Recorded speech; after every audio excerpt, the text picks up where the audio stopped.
Salve, salve, galera da Podosfera. Tá começando mais um Timecast. Opa, e hoje o papo vai ser super, mas super legal com o doutor Guilherme Lóes, psiquiatra, conhece ele? Gente boa, sabe tudo, né? E a doutora Milta Rocha, ela que é psicóloga, então já sentiu que o papo vai ser um papo cabeça. Então, logo, logo já vai se inscrevendo no nosso canal, dando aquele like, ativando o sininho. Muita coisa rolando toda semana. Tem um podcast diferente para você aqui no YouTube, beleza? Doutor Guilherme Lóes, e aí, meu parceiro, tranquilo? Tranquilo demais, ótimo. Melhor agora aqui contigo. É muito bacana poder participar aqui com você, o cara que eu gosto. Sinto super à vontade. Aqui Meu parceiro de rock. Nós vamos soltar o verbo aqui, porque aqui eu sei que eu posso. Que você eu acho que tem mais uma roqueira aqui, hein? Tem mais uma roqueira. Tem uma roqueira aqui também? Doutora, será que eu estou enganando bem? Doutora Milta Rocha também gosta do rock, né? Eles já estão animados aqui, né, gente? Souberam que vai ter um bloco aí embaixo hoje. É verdade. Tá certo. Agora, doutor Guilherme Lóes, vamos destacar no nosso papo de hoje vários assuntos ligados à psiquiatria e à psicologia também, né? Mas hoje, qual o maior mal que aflige a humanidade ligado à sua área? Olha, eu acho que é transtornos de ansiedade, sabe? Todo mundo diz que a questão do mal do século XXI é a depressão, mas a depressão ainda continua esses casos mais drásticos de melancolia, mais extremo, que a pessoa fica desvitalizada, abatida, com aquela tristeza na maior parte do tempo, na maioria dos dias, sem prazer com nada. Isso continua aparecendo numa frequência, vamos botar aí, 1 a cada 6 pacientes. Mas estresse, ansiedade, correria, pensamento acelerado, muito esgotamento emocional, porque o estresse, cronicamente, quando ele está relacionado ao trabalho, ele cria um condicionamento tensional que o trabalho se torna como se fosse uma sauna de tensão. Só de a pessoa entrar ali dentro, ela já contrai tudo, o coração acelera, começa a suar, e a ansiedade vai aumentando. Cronicamente, ela começa a dormir mal, fica mentalmente cansada, né? A memória começa a falhar, a concentração, a produtividade cai. Então, nós estamos numa sociedade que está numa correria frenética atrás de não sei o quê, e quando, na verdade, a ansiedade, Robson, ela é um bloqueador de satisfação. Então, isso é um negócio muito complicado, e eu acho que está na hora da sociedade rever essa dinâmica com que ela está funcionando, porque está sabotando as famílias e nossa relação de satisfação com o nosso trabalho. Você falou sobre trabalho, né? A Milta Rocha é especialista nisso, em desenvolvimento humano, né? Faz esse trabalho com as empresas também, não é? Também, as pessoas realmente estão muito estressadas. Mais que nunca, a importância do trabalho e do emprego tem sido um peso, porque de fato a atividade profissional traz muitos benefícios, né? O ser humano em geral quer trabalhar, ele não quer ficar à toa, a não ser nesses casos aí de depressão mais grave. Até porque ficar à toa pode agravar, né? Agravar. Então as pessoas querem, nós gostamos de produzir, de sermos úteis, etc. Eu prefiro férias, tá, gente? Sim, mas até isso, viu, Robson? Por que a gente gosta de férias, porque de feriado? Porque você tem trabalho.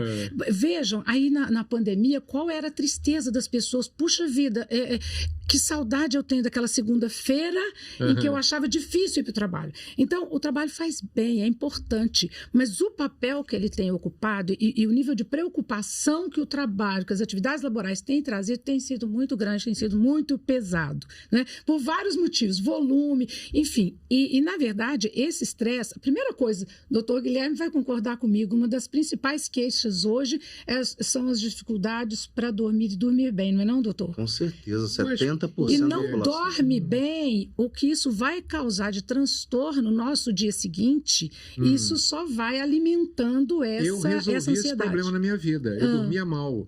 Aí eu descobri por quê, por causa de barulho. Aí eu comprei aqueles 2 tapa-ouvidos, resolvi a minha vida. Botam aquilo do lado do... Gente, isso é a melhor coisa, a melhor invenção do planeta. Coisa boa. Melhor do que a invenção na internet. Verdade. Eu acho que o que está acontecendo é um condicionamento tensional social, em que as pessoas colocaram o trabalho como prioridade máxima da vida, e essa questão de carreira e dinheiro assumiu um cerne da vida das pessoas de uma maneira muito competitiva. É isso que eu te falo, a competição acontece direto. É engraçado, né? Quando você pensa no passado, o vizinho era para pedir uma xícara de açúcar.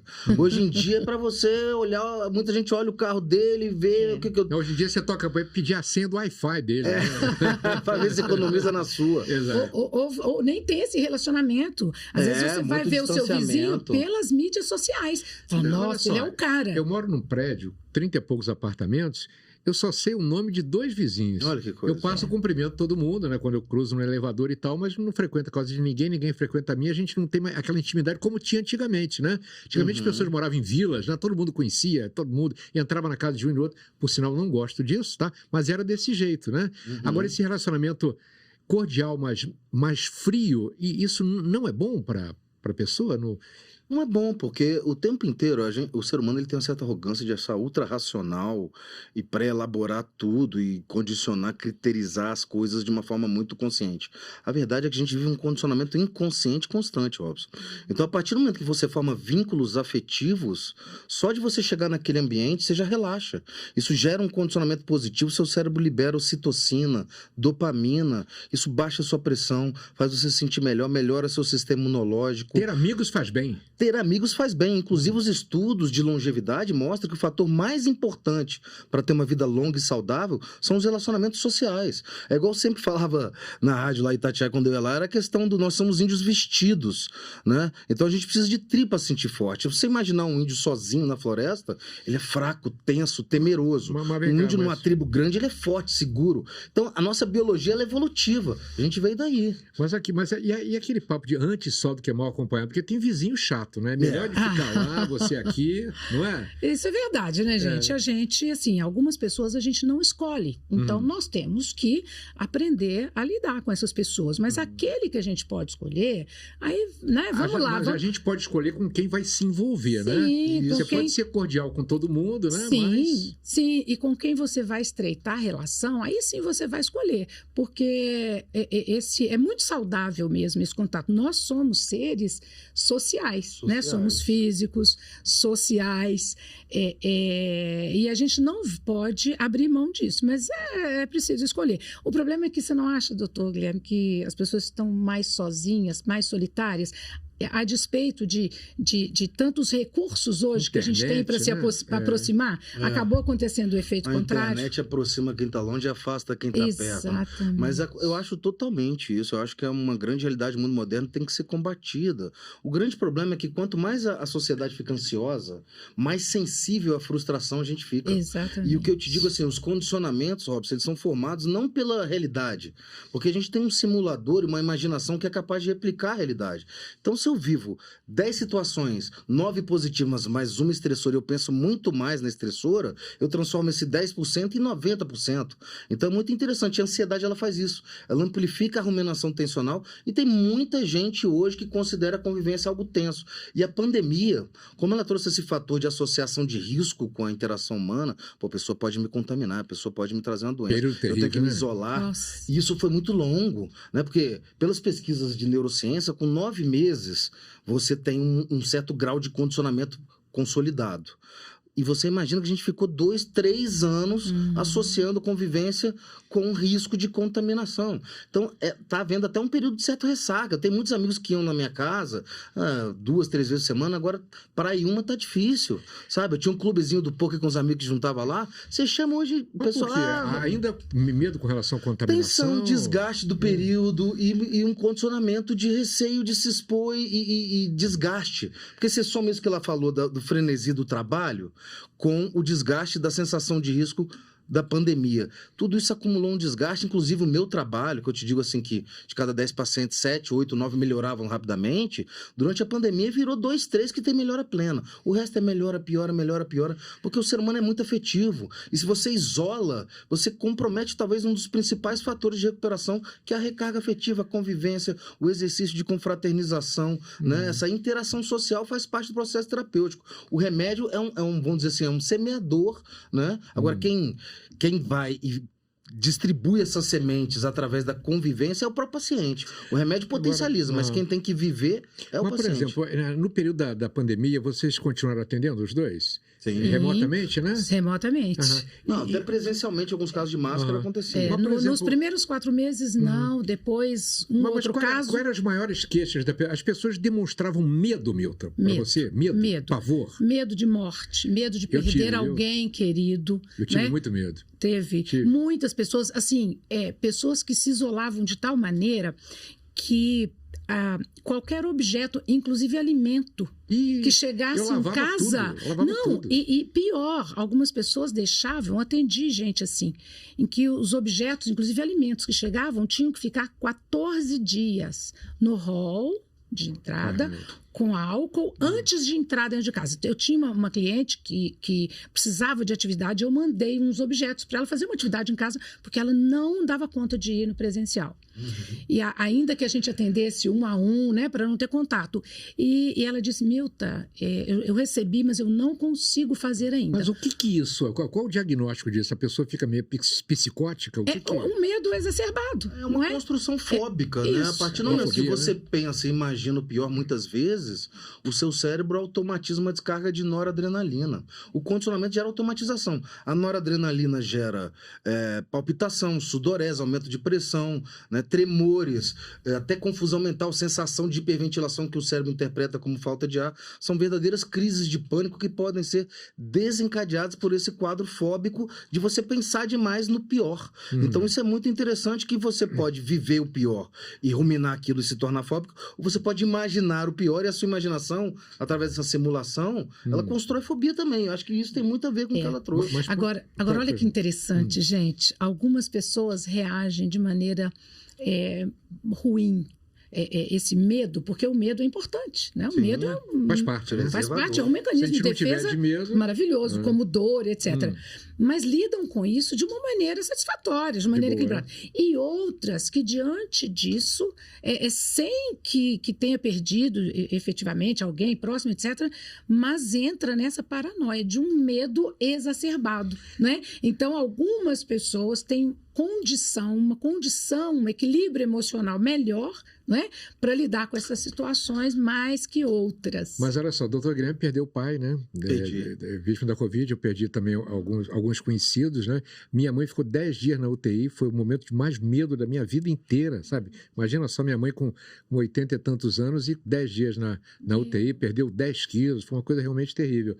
Agora, mas você, Guilherme, até de repente, você é um cara... Por ser um psiquiatra, né, tem uma percepção da vida, acho, diferente de nós simples mortais, né? Mas você conseguiu, apesar da dor, lidar bem com isso, né? Sim, é interessante. Eu acho que meu pai era um cara diferenciado, assim, sabe? Meu pai era um cara de um grau de empatia raro, assim. Ele abdicava de tudo pelos filhos e deixava de trocar de carro, de viajar para dar a melhor escola, a melhor formação. E essa construção da nossa relação empática primeiro gerou a sensação de um pai interno que eu tenho, que quando eu quero imaginar o que ele dizia, o que ele faria, está aqui dentro, está na ponta da língua. Continua te acompanhando, né? Continua comigo. O segundo ponto é aquela questão da empatia que ele exercitava em mim, que ele sempre fazia e me preservava para eu me sentir bem, fazer o melhor que podia por mim. A partir do momento que ele falece, meu pensamento foi, onde quer que meu pai esteja, ele quer me ver bem. Isso foi que ele me ensinou. Ele sempre mostrou uma preocupação. Olha, minha maior preocupação é depois que eu partir, você, seu irmão, sua mãe não fiquem bem. Então, eu faço muita questão de deixar isso pela sua mãe e quero que vocês tenham uma carreira que dê autonomia para vocês. Se ele queria tanto que eu ficasse bem depois que ele partisse, eu me dediquei, né, com toda a determinação para lembrar dos bons momentos, com gratidão. Tanta gente que não tem um pai ou tem um pai que não é bacana. Então, que isso para reclamar? O importante é essa abordagem. Aqui, inclusive com relação a pacientes, eu acho que é importante vocês fazerem eles se verem dessa forma, né? Você tem que pensar nessa construção. Olha como como as relações são importantes. Né? Eu pego uma pessoa, por exemplo, que perde a mãe aos 4 anos de idade, mas ela tem uma família que cuida. E ela fala, inclusive eu tenho 2 irmãs, que são as primas. Então ela perde a mãe, mas ela ganha uma outra mãe, né? Essa mãe substituta, com uma relação tão boa, com irmãs. Ela sofre muito por causa do trabalho, mas ela tem um emprego maravilhoso, ela trabalha na área. Ela começa a valorizar mais as outras coisas? Aí na verdade, o nosso intuito é de levar a pessoa, ampliar um pouco essa compreensão dela a respeito da vida, dizer assim, olha, o mundo não acabou, pai faleceu, mas ele não morre para você e ele construiu algo maravilhoso. Então, essas relações que são construídas são tão importantes em família, ali, né, desde criança, que vai nos dar mais estrutura para enfrentar de uma maneira mais adequada, vendo o copo mais cheio do que mais vazio. Agora, pessoas que convivem numa família desequilibrada, é mais complicado com relação a tudo, né? Inclusive com relação à própria saúde, não é, doutor? Com certeza, uma família desequilibrada, né?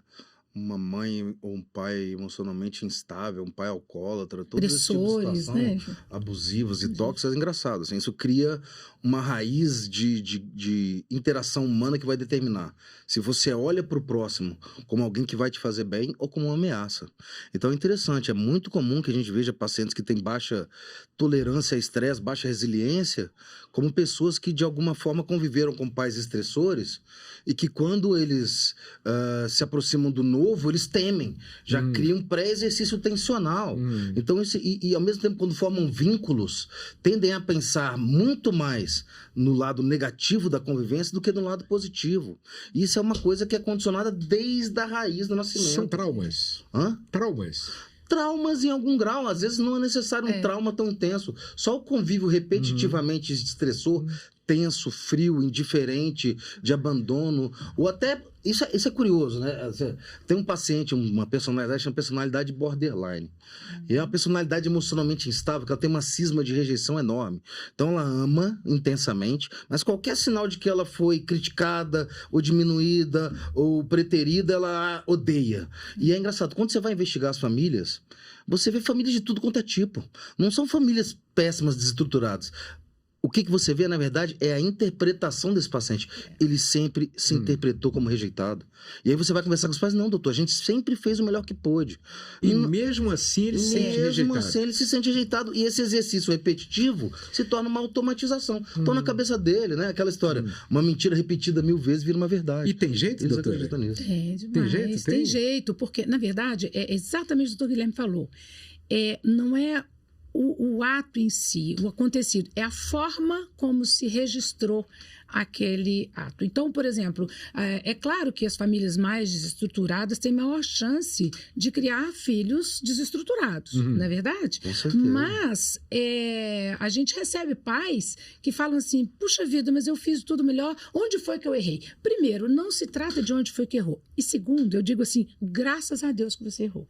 Porque nós erramos, nós somos falhos. E é isso que faz com que os nossos filhos consigam aprender a lidar com as frustrações. Porque as pessoas vão errar com eles, vão falhar. E é uma questão. E as famílias antes eram mais numerosas. Hoje as pessoas têm menos filhos e mais animais, mais pets, não é assim?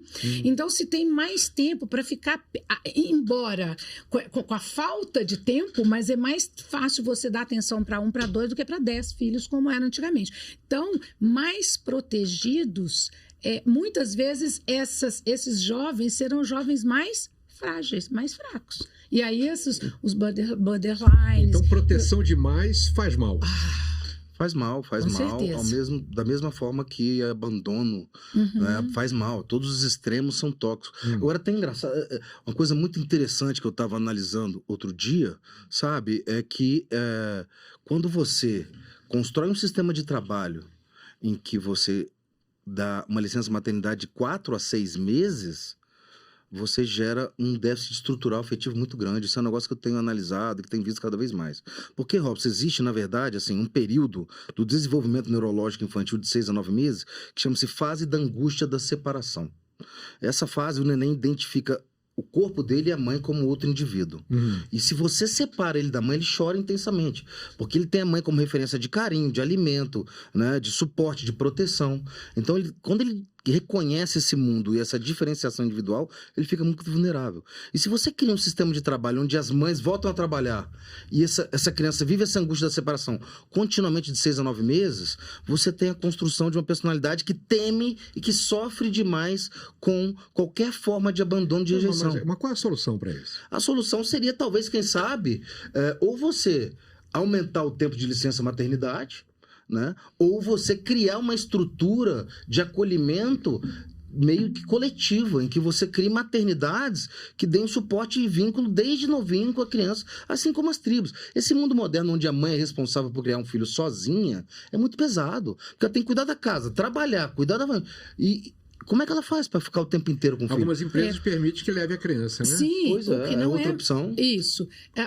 Existe a possibilidade também da redução da carga horária, porque Sim, a questão seria é o preservador. ficar, se ausentar durante 8, 10 horas, por exemplo. Hoje a gente tem o trabalho remoto, que muitas mulheres, muitas mães podem, né, trabalhar remotamente. Já é um facilitador, porque ainda que a criança esteja sendo cuidada por outra pessoa, a mãe está por ali, não é? Mas isso é verdade. É preciso mudar isso. Você imagina a criança começa a ir para a escolinha, e aí, nesse caso, né, para o berçários, etc., ela já começa a adoecer. Imagina, aí a mãe indo trabalhar, quer dizer, e ficar durante um tempo muito grande afastada, para o desenvolvimento da criança é pesado, e para a mãe também, porque ela sente uma culpa, mas ela precisa trabalhar. Aqui, o maridão nessa história toda aí, o pai da criança nessa história toda, como é que ele pode ajudar? Eu acho que a melhor forma dele ajudar é estar atento à mãe, dar o suporte para ela necessário, preservá-la ao máximo, sabe? Tentar dividir as responsabilidades do cuidado da casa, do zelar pelo filho, do acordar de madrugada para ir lá, sabe? Dar trocar fralda não, tá, doutor? Não. Aí não exagera, não. Mas eu tô trazendo isso, ó, porque é impressionante. A gente tá lidando com uma geração aí, que eu digo para você, o pessoal de 15 a 20, 25 anos, eles estão muito vulneráveis a qualquer instabilidade efetiva. Eu atendo adolescentes com automutilação, com ideação de autoextermínio, porque terminou um namoro. Então parece que aquela ferida do abandono lá da primeira infância, lá dessa fase de lactente, ela é reativada quando ele cria o primeiro vínculo de amor e é abandonado. Então você vê situações extremas acontecendo e toda uma geração surgindo emocionalmente instável, que, a meu ver, tem um pouco disso. Sabe, porque antes, quando as famílias eram mais unidas, os vizinhos eram mais unidos, é como se as crianças tivessem várias referências de suporte. Tinha uma rede de apoio, Tinha né? uma tribo. Hoje em dia as famílias são divididas e essa interdependência, ela está sendo arruinada. As famílias estão vulneráveis e as mães se sentindo cada vez mais sobrecarregadas, estressadas. Hoje em dia você tem, além do esgotamento que eu falei profissional, você tem inclusive o termo que é do esgotamento parental. São os pais que estão esgotados com essa sobrecarga do trabalho, mais cuidar dos filhos. Olha que muito. Você falou com relação à automutilação, de que tipo? De que tipo? Você tem de vários tipos. Você tem desde de coçar e abrir feridas, você tem de passar estilete, você tem pessoas que arrancam cabelo de maneira... Caramba. E o estilete, né? E faz pequenos cortes e tipo, mostra, tentando né? suicídio, não, né? Em alguns casos, não, né? Na maioria deles não. Você sabe o que é isso? Para chamar atenção? Eu vi um estudo americano que foi investigar e, na verdade, o que se percebe é o seguinte: são pessoas que vivem em estado de angústia intenso e quando elas se provocam dor, elas desgastam, vamos dizer assim, o tanque de combustível da noradrenalina. Como aquilo intensamente gasta a noradrenalina que estava causando angústia... Ela troca uma dor por outra? Ela troca uma dor por outra e essa outra dor é tão intensa que ela esgota o tanque. Quando o tanque acaba, a angústia passa. Então ela tem uma sensação de alívio. Então é uma válvula, é um viés de desgaste da noradrenalina que estava causando angústia, mas que só vai tonificando cada vez mais o circuito. Então, no fundo, é uma autossabotagem. Eu vi uma vez um programa, acho que chamava Pelo Mundo, e tinha uma terapia no Japão. Olha que coisa louca. Juntava senhoras japonesas com bastante dinheiro, porque a terapia é muito cara, e elas faziam uma roda e assistiam cenas muito tristes que faziam elas chorar. Elas choravam, e ficava um garçom japonês bonitão passando, enxugando a lágrima delas, e elas choravam. 1, 2 horas chorando, saía, e aí o cara entrevistava: como você está sentindo? Estou sentindo mais leve. Olha que interessante, quando você gasta na adrenalina, a sensação de alívio. Então, mas são 2 horas... Não, mas são 2 horas exercitando o circuito. Então, no fundo, não é uma terapia resolutiva. Ela é paliativa. A terapia resolutiva é com a psicoterapia. Entender e ressignificar aquilo que aconteceu. Olha que interessante. Vou contar um caso meu aqui, gente. Sensacional. Adoro casos. Adoro. Sabe que eu gosto de casos, de histórias, né, Robson? Mas assim, gente, quando eu tinha 4 anos, minha mãe fez uma cirurgia de varize. Eu sei disso porque mais tarde algumas coincidências, terapia e conversas, etc., me levaram a esse entendimento. Eu era muito chorona, muito grudada com a minha mãe. Sabe aquela criança que a mãe sai de perto, fica atenta, e era muito chorona. Eu já era grandinha, porque eu me lembro disso, de ser chorona. Mais tarde eu fui entender. Quando eu tinha 4 anos, a criança de 4 anos conversa, hoje em dia, então parece que você está conversando com um mini adulto, né? Mas ela não entende tudo que ela está falando, embora ela articule bem as palavras, etc. Me disseram naturalmente que minha mãe ia ser internada. O que eu entendi? Eu não conhecia essa palavra. Pensou em enterrada? Errada. Caramba. Imagina uma criança. E naquela época, foi ontem, tá, gente? Porque eu sou jovem há mais tempo. Claro. Mas, imagina naquela época a gente via velórios e tudo. E aí eu fiquei com aquilo na cabeça. Então minha mãe não podia sair de perto de mim. Mais tarde eu fui entender. Mas é óbvio que na medida em que eu fui crescendo, eu fui, ainda que eu não tivesse tido essa compreensão, como tive na vida adulta, mas eu fui vivendo outras coisas, entendi. Isso não foi um problema para mim, mas eu tive o privilégio de compreender isso. Então, é o que a gente falou aqui, a forma como a gente internaliza essas coisas. Então, um caminho é entender isso e ressignificar. Aqui. Alguém me fez mal, olha, é o que a pessoa dava conta de fazer. Mas olha só, você está dando um exemplo aqui, eu estou lembrando de uma coisa que eu também aprendi a ressignificar, que foi o seguinte, se eu tiver que procurar alguma coisa, eu começo a suar. Começava. Eu ficava nervoso. Se tiver qualquer coisa, eu tenho que procurar documento, alguma coisa na gaveta, eu começava a me dar uma palpitação. Aí que não acha, né? Não, aí, caramba, e um tempão isso, e eu não entendi o porquê. Um dia me deu um estalo, o que foi? Eu lembro que eu criança, a minha irmã menor, ela perdia as coisas, e o meu pai, né, sempre muito como é que eu te falo? Chegava a ser violento com a gente, sabe? Nas palavras, principalmente. E tinha uma implicância maior comigo, que era o mais velho, era o menino, ele gostava mais da menina, tinha um lance desse. E ele me obrigava a eu procurar o que minha irmã tinha perdido. Uau. Caiu um negócio lá embaixo no mato, eu que tinha que procurar. Eu comecei a fazer essa ligação, comecei a entender e comecei a melhorar desde que eu entendi. E outra coisa, tem uns joguinhos na internet que você procura imagens, já viu isso? E aí eu comecei a praticar aquilo dali e procurando várias imagens e tudo, comecei a ficar meio que expert naquilo. Então hoje em dia tem que procurar comigo mesmo, vou de boa, porque eu aprendi, eu entendi o que tinha acontecido comigo no passado. Ou seja, no período da infância, né? Tantas coisas podem acontecer e mudar a vida da pessoa, né, cara? Pode ser. Mas olha que interessante o que ele falou. Tem um lado positivo que ele recriou e agora ele é bom naquilo em que talvez ele não fosse naquela época. Bom, mais ou menos, mais ou menos. Mas olha que interessante, né? Isso fica gravado, né? Muitas pessoas crianças excessivamente cobradas, mais tarde são pessoas que se cobram muito, que não admitem tirar nota menos que X, né? A gente acaba levando isso, porque isso faz parte da história da gente. Mas vocês como profissionais, como é que vocês chegam a isso, né? É muita conversa, como é que é feita essa terapia, essa abordagem para o adulto conseguir identificar o que causou determinada coisa? Pois é, eu queria até ver isso na psiquiatria. Por quê? Porque como psicóloga, eu vejo a pessoa, o paciente, uma vez por semana no mínimo. Então a gente tem mais oportunidade. E é batendo papo mesmo, Robson, conversando. E a gente que está de fora, claro, consegue observar algumas questões e jogar para a pessoa pensar.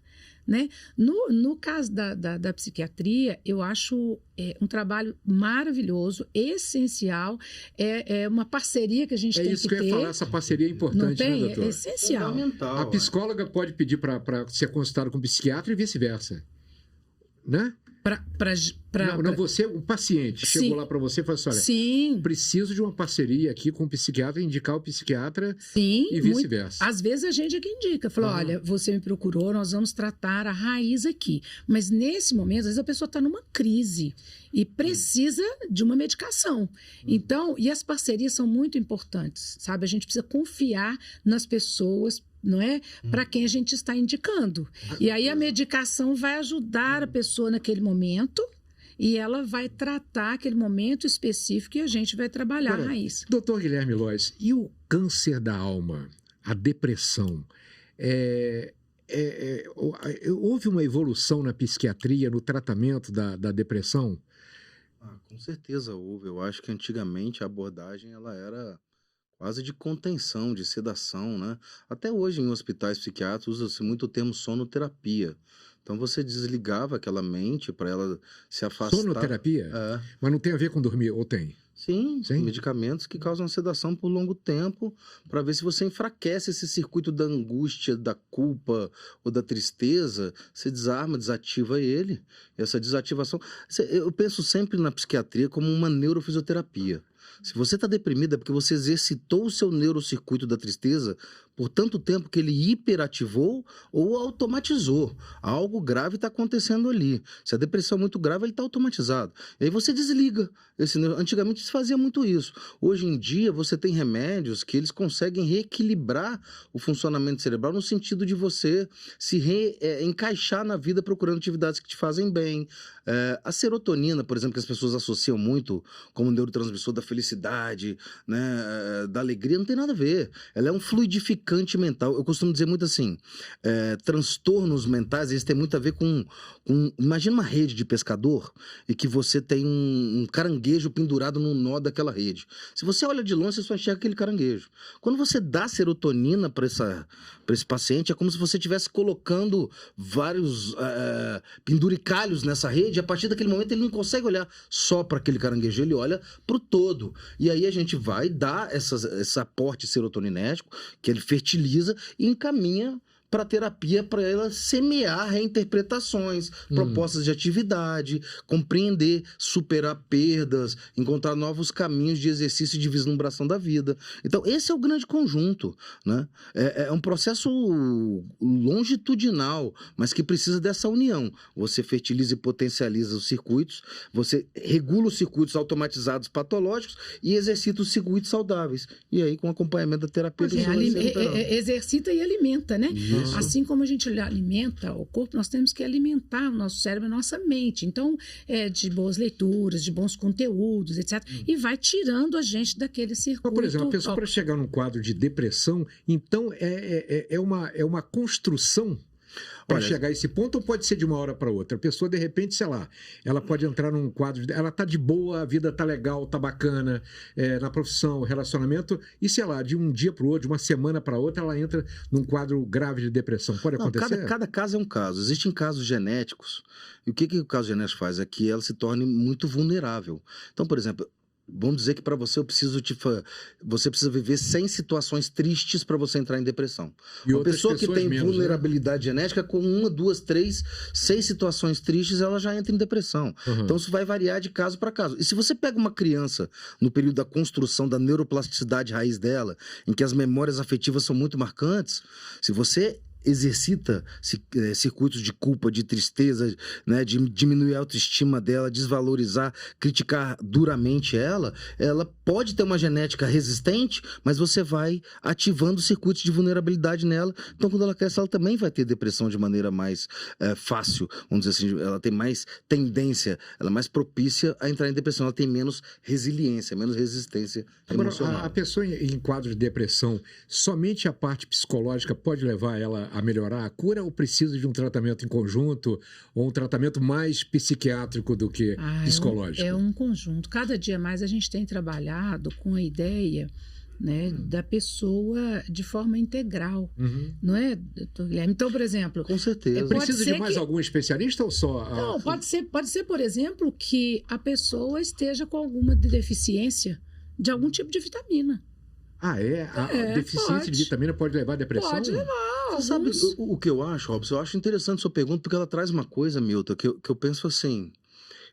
Quem sabe um dia no futuro as pessoas vão lidar com terapia de uma forma mais preventiva. Exatamente. Se você pega uma depressão em fase inicial, uma distimia, que é uma depressão que não chega a ser tão grave, aquela coisa da síndrome do sofá, sabe? Aquela pessoa que não tem vontade e atitude para nada, mas trabalha, leva a vida, paga as contas. Você tem uma depressão subclínica e você leva essa pessoa para terapia em tempo útil, ela consegue se recuperar. Claro. O fato é que o tabu de cuidar da saúde mental e a exigência da sociedade em dar conta de tudo e o medo de estar mentalmente prejudicado afasta as pessoas. Então elas geralmente chegam na terapia num quadro mais moderado a grave, aí precisa de um suporte farmacológico, ou chega no psiquiatra com um quadro arrastado de 20, 30 anos de um casamento conturbado, que eu tenho que encaminhar para ela ajudar a diluir e fortalecer essa pessoa a sair daquele estado ou reinterpretar o casamento dela. Então, existe esse conjunto. Mas eu tenho a ideia de que, num futuro, a situação vai ser tão crítica que vai surgir uma abordagem, assim como você lida com educação física como uma rotina de saúde, as pessoas vão fazer terapia como uma rotina de saúde mental, 1 ou 2 vezes por semana. Até porque, Robson, o paciente hoje do psiquiatra mudou muito. Anos atrás, quem era seu paciente?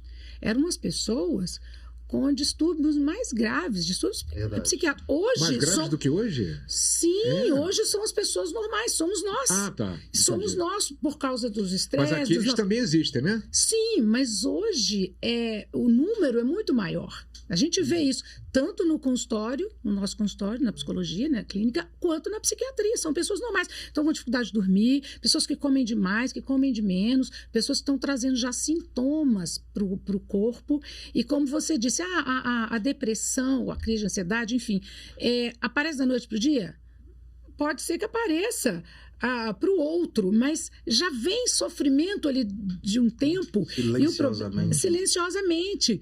E que a pessoa às vezes não percebe ou percebe, mas vai adiando. Nossa, mas eu não posso admitir isso. Mas isso comigo? Né?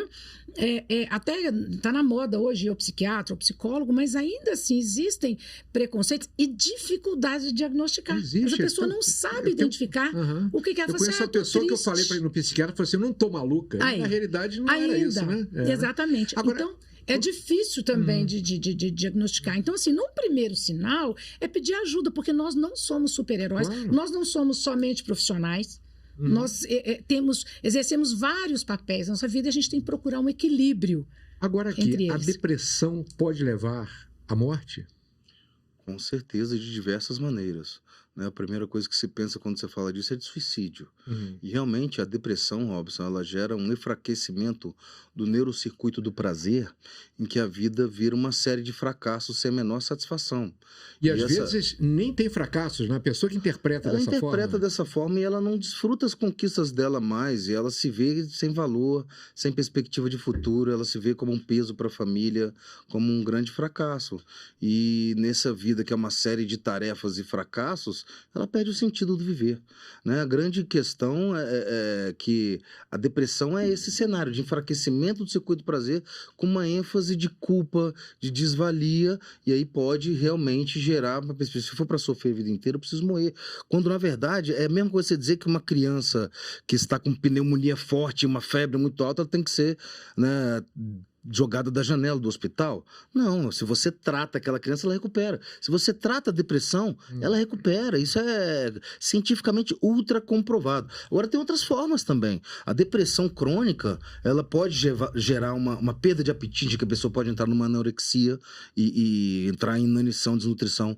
Pode debilitar o sistema imunológico. Ou ela pode ser uma depressão ansiosa, que gere picos de pressão alta, gerando um infarto agudo do miocárdio, né? Ou gerando um acidente vascular encefálico cerebral. A depressão é muito grave, então, né? Muito grave. E é engraçado, as pessoas reconhecem que o cérebro é o quartel-general do corpo, mas elas menosprezam aquilo. Então é interessante, né? A pessoa, ela, por exemplo, ela tá com uma enxaqueca ou ela tá com uma dor no pé, com coisa de 2, 3, 4 semanas no máximo, ela, pelo amor de Deus, deixa eu ir lá no ortopedista para eu ver. Mas ela, às vezes, está com um sofrimento emocional por meses, anos, e ela não dá a devida importância de ir lá buscar ajuda. Então não tem iniciativa, não tem a coragem, né? Ela está tão deprimida que ela não tem a coragem de tomar a iniciativa. Verdade, né? E ela projeta pior. Olha só, tem um caso que eu acho que eu já até falei com você, Guilherme, que é o seguinte. Em Cabo Frio, morei 15 anos em Cabo Frio, tem um caso lá muito conhecido que é o seguinte: o avô se suicidou num determinado cômodo da casa, o filho dele depois se suicidou naquele cômodo da casa e o neto se suicidou no mesmo cômodo da casa, ou seja, 3 gerações suicidando naquele mesmo local. O que é isso, hein? Qual a explicação psiquiátrica, psicológica para isso?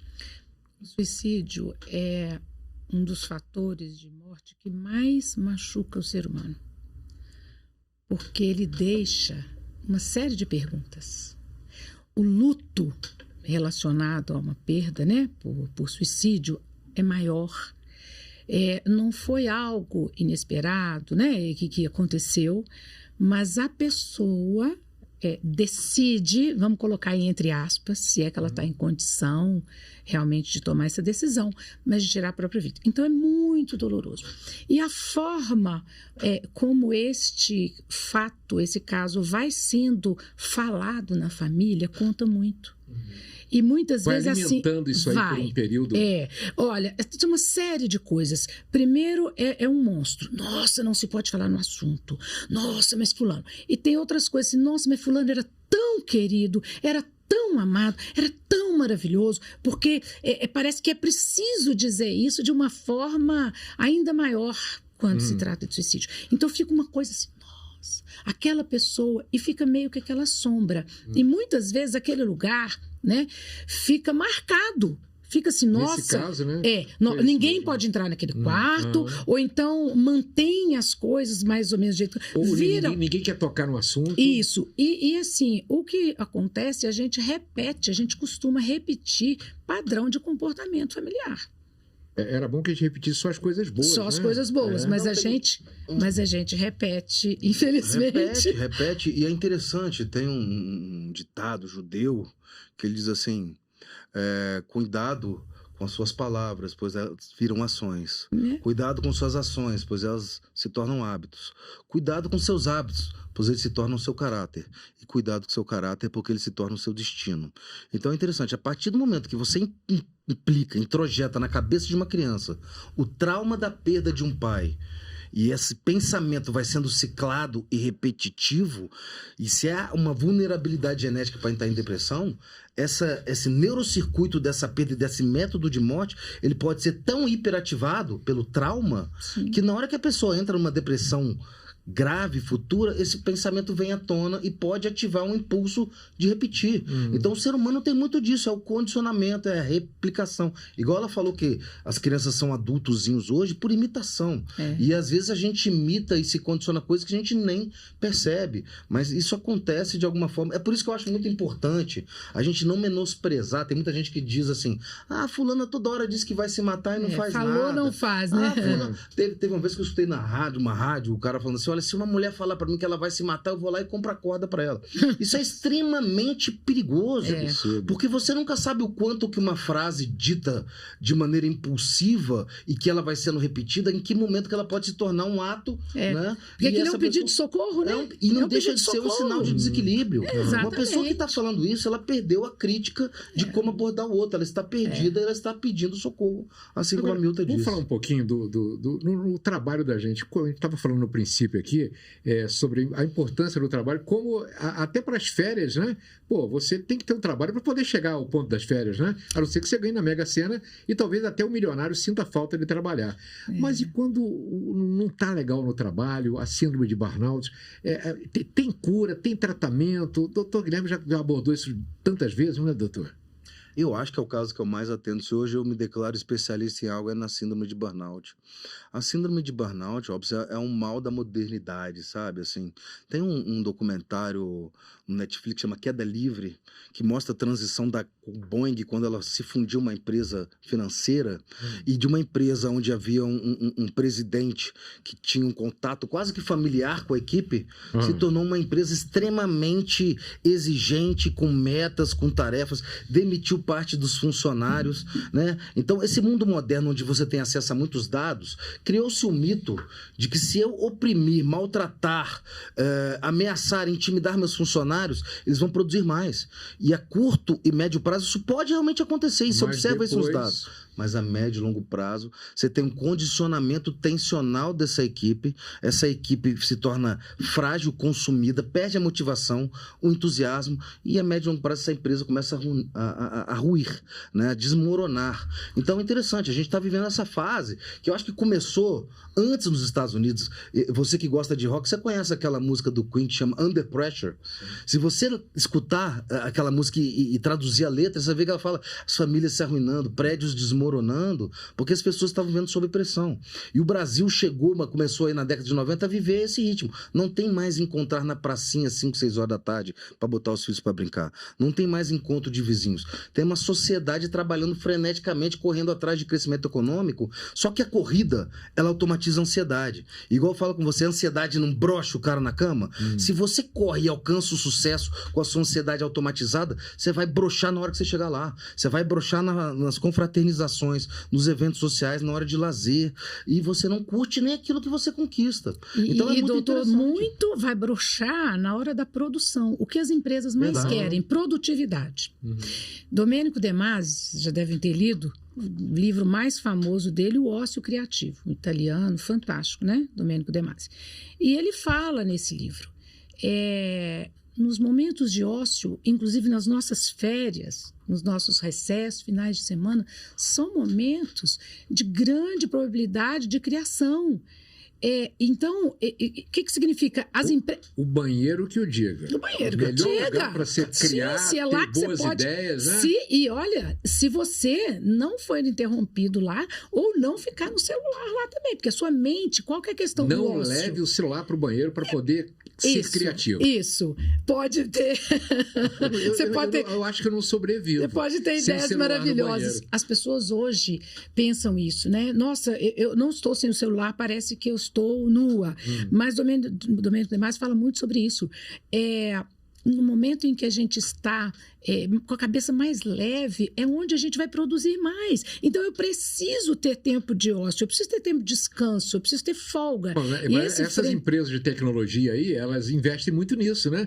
Você tem lá no Facebook, mesa de ping-pong, né? De sinuca, de totó, para a pessoa poder... Para trazer um pouco, de leveza e descontração. Leveza. Ou seja, então, criatividade para produtividade, isso não se exige, se permite. Olha o pulo do gato. Criatividade, então, se permite. Então, como assim? Não estressando demais, não levando a esse ponto. Agora, vamos lá. O que eu penso aí sobre o burnout, como o Robson perguntou? Tem jeito? Olha, se chegou nesse nível, tem que deixar esse trabalho. Porque o burnout, ele não acontece, ele não chega da noite para o dia. São anos. É um esgotamento físico, mental. Mas essas empresas, principalmente as grandes, elas não têm profissionais para identificar isso, para cuidar disso? Olha, as áreas de recursos humanos, de gestão de pessoas dentro das empresas, são tão demandadas e deveriam ter essa sensibilidade. Né? Uma área de gestão de pessoas deve, pelo menos a gente acredita nisso, pensar numa gestão mais humanizada e que leve em conta isso, que nós somos pessoas e não máquinas, e que não tem problema. A questão aí nem é a quantidade de trabalho, não. Todos nós, eventualmente, trabalhamos sob pressão, nós trabalhamos mais do que deveríamos naquele dia, mas no outro dia a gente descansa. Então, assim, eu penso que nesse momento que a gente está vivendo com a tecnologia favorecendo, a gente tem que usar isso a favor da saúde mental. Como assim? Eu posso trabalhar à distância, eventualmente eu viro um final de semana trabalhando, mas na semana seguinte eu tenho folga, ou eu faço um trabalho híbrido, eu posso viajar, eu, por exemplo, faço isso, eu viajo e atendo de onde eu estou. A gente Dá faz um churrasco, né, doutor? Faz. De mesclar um pouco isso, né? E de trazer um pouco mais de leveza. Agora... A empresa vai pressionar, nós temos tempo, nós temos cobrança, temos meta, tudo isso faz parte da nossa vida. Mas é preciso, primeiro, por parte da empresa, políticas que cuidem um pouco, que pensem um pouco. Não é à toa que a gente tem hoje aí o Janeiro Branco, dedicado à saúde mental. Por quê? A gente está vendo que as pessoas estão adoecendo. Uma coisa que eu tenho ouvido muito atualmente são pessoas com síndrome de pânico, a síndrome do pânico, né? O que leva a essa síndrome do pânico? Também é uma coisa gradativa para chegar a esse ponto? Ou pode acontecer a qualquer momento essa síndrome, doutor? E não necessariamente quem tem uma vez vai ter outras vezes. A síndrome do pânico, muitas pessoas interpretam como medo de sair de casa, mas na verdade não é.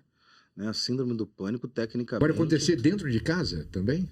Não, a questão não é essa. É um transtorno de ansiedade com crises de pânico. Essa é a verdadeira síndrome do pânico. Uhum. Então é importante, se a gente vai falar desse quadro, você diz sobre um transtorno de ansiedade. Geralmente uma pessoa, quando ela tem uma ansiedade crônica, o cérebro é curioso. Se você tem uma variação emocional aguda, ele tem consciência clara disso. Né? Você vai sofrer um assalto, você fala, pô, fiquei muito assustado, ansioso.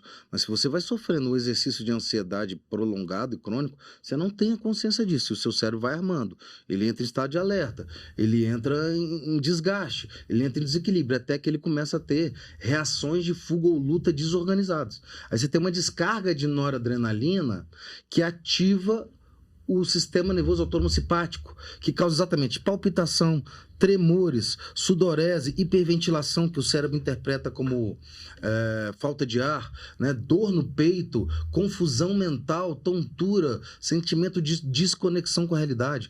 Essa é a síndrome do pânico. Então, na verdade, é um transtorno de ansiedade que não foi identificado e tratado ao tempo, que foi se agravando até se desorganizar esse circuito da ansiedade e causar pulsos e descargas desenfreadas. E ele é entendido, né? Ele é percebido como isso, só como aquela ponta ali do iceberg, do medo. assim. Exatamente. Olha só, depois da Covid, eu não sei se daí virou tipo um mantra, né? Todo mundo falando a mesma coisa, todo mundo dizendo que está com a memória ruim e colocando a culpa na Covid, né? Esse pós-Covid realmente mudou a memória das pessoas? Eu estou me sentindo cada vez pior com relação à memória. E eu tive Covid. Tem a ver, realmente? Tem a ver porque o Covid aumenta o estado, né, de coagulação, gerando microtromboses que pode afetar áreas de memória.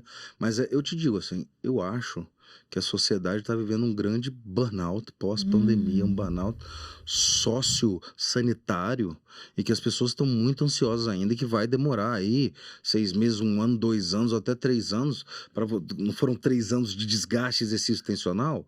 Eu acredito que à medida que a tensão baixar, a gente voltar a conviver, confraternizar com leveza, relaxar, descontrair, essa ansiedade vai diminuindo. Porque, igual ela estava comentando no início sobre a questão da insônia, você tem 70% da população com distúrbio de sono, Robson. Uma mente que não dorme bem, ela não descansa, ela não recarrega. O sono se ela não tem tudo, né? neurotransmissores para registrar a memória, para ter foco e concentração, a memória enfraquece. Exato. E esse é um grande cenário. Agora que tem pessoas, em casos específicos, quanto mais grave o Covid, maior a chance de ter acontecido, tem. Mas eu acredito que essa, vamos dizer assim, essa epidemia de hipomnésia, de enfraquecimento da memória, é por causa dessa tensão crônica que está todo mundo ultra consumido e desgastado, e a cabeça enfraqueceu com isso. Eu acho isso também, tem muito a ver com sono. Algumas áreas do nosso cérebro vão funcionar, por exemplo, para os registros de memória, para armazenamento de algumas coisas que a gente viveu durante o dia, vão funcionar quando? Na hora do sono. E um sono de qualidade, né? Não adianta, não é quantidade de horas, não. Né? Tem que dormir bem. O que a gente tem visto? A gente tem visto muito isso, né? Assim, as pessoas indo dormir cada vez mais tarde, e um dos hábitos que eu acho que foi adquirido aí no período da pandemia foi ficar muito mais nas redes sociais. Uhum. Então você fica até muito tarde. E fica elétrico, né? Porque aí você tinha dormir, tempo para isso. Agora você trabalha, faz suas coisas, voltaram as aulas. Então você tem que ficar aquela mesma quantidade, você tem que dar conta daquilo tudo, mas até muito tarde. E aí, no dia seguinte, você demora mais para dormir. Quem pode compensar, começa a dormir até mais tarde, não é o mesmo sono.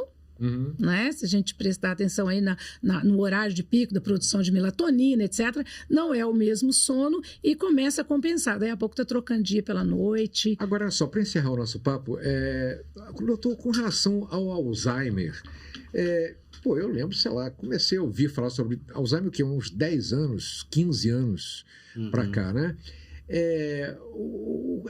Já existia o Alzheimer antigamente, há 30, 40, 50, 60 anos atrás, não se identificava como Alzheimer, era o que? Era só perda de memória. Eu ouvia falar, o pessoal tá maluco, demente, né? tá esclerosado, tá gagá, né?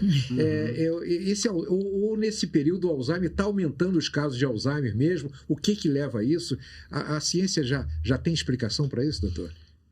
De alguma forma sim, né? Eu acho que o Alzheimer sempre existiu, né? Mas a verdade é que até a década de 50, 60, Robson, a expectativa de vida do ser humano era 58 anos. Não chegava ao ponto de ter o Alzheimer, né? Não dava-se tempo também, a acontecer o processo neurodegenerativo do envelhecimento. Entendi. Então surgiram os antibióticos na década de 50 para a década de 60, ganhou-se aí 10, 15 anos de sobrevida, mais ajustes de higiene, mais ajustes de controle de pressão, de glicose, de colesterol. Tudo isso vem agregando. Então, aquela expectativa de vida de 58 anos, hoje é 79 para mulheres, 76 para homens. Isso aumentou a ocorrência eu por causa do pretendo um envelhecimento. pouco mais, viu, doutor? Só Não, mas 76, essa expectativa, ela conta todos aqueles que morreram em acidentes jovens, todos assassinados. Então, você encontra... Eu atendo muitos pacientes com mais de 80, 90 anos, entendeu?